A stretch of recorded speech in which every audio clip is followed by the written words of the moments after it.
Hey, good morning, team. I want to deviate from our reading today and go back to the passage that was in our devotional on Sunday, Numbers 13. And let's talk about that. Because sometimes God asks us to do courageous things that we feel that we're not strong enough or smart enough or have the resources for to do. And the question is, will we do it or will we be fearful? In Numbers 13, God sends out 12 spies to investigate the land. And what I like about this project is Moses is letting the Israelites enter into the decision making. It's not just God that's leading them into the land of Canaan.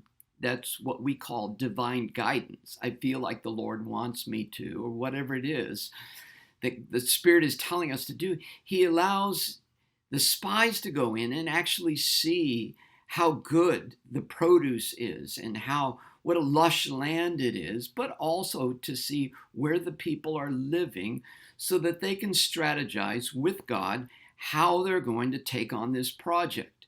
But what happens is what they see, at least some of the spies see, gets into their head. And when something gets stuck in my thinking, it can become stinking thinking. And that's what happens to 10 of the spies. Instead of a positive report, they bring back an obsessed negative report. And this is what they say in chapter 13, verse 31. We can't attack those people. They are stronger than we are.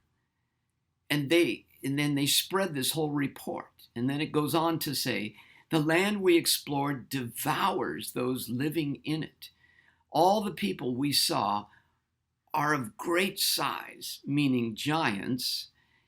We saw the Nephilim, remember, the large people of Genesis chapter 6. The descendants of Anak come from the Nephilim. And we seem to be like grasshoppers in our own eyes, and we looked the same to them. So this negative report spreads through the mob, and they raise their voices and they weep against Moses, saying, if only we had died in the wilderness. Why is the Lord bringing us into this land only to let us fall by the sword? Our wives, our children are going to be taken as plunder. Wouldn't it have been better for us to go back to Egypt?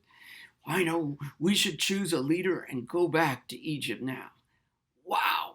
Notice how they've taken one report and they've just blown it out hyperbolically into this huge giant.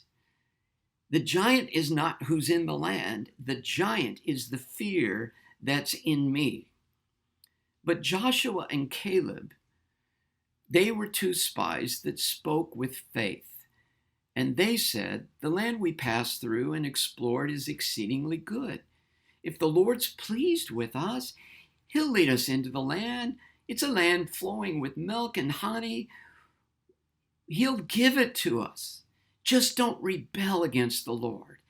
And don't be afraid of the people of the land, because we will devour them. Their protection is gone, but the Lord is with us. Don't be afraid of them. But it was too late. The nation of Israel was filled with fear, and they rebelled against the Lord.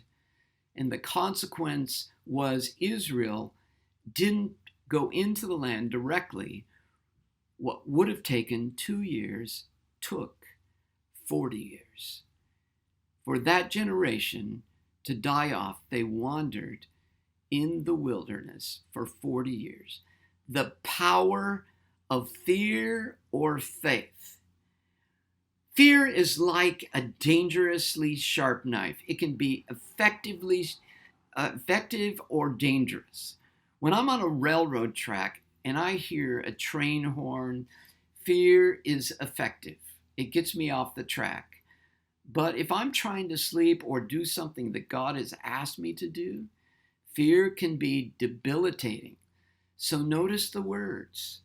The people are of great size. When I obsess over the giants in my life, and the giants can vary. For someone who's shy and speaking out loud, that's a giant. Or someone who's obsessed with a hidden sin, that's a giant. Or someone who's being asked to speak out for those who can't defend themselves, or to share the love of Christ, that can be a giant. So fear is contagious, and it burns like a brush fire through the mob. And before long, everyone has fear. So what is God asking you to do? What are the giants in your life? I want to assure you that God is bigger than your giants. No matter how big the giant ear is, God is bigger. With God, I am a majority. Now, what has he asked you to do? What land has he asked you to conquer? Is it sin in your life? Don't be afraid. Conquer the land. Is it debilitating fear? Is it the fear of rejection? Don't be fearful.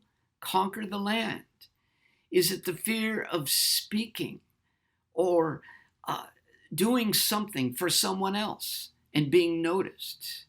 Don't be fearful. Conquer the land.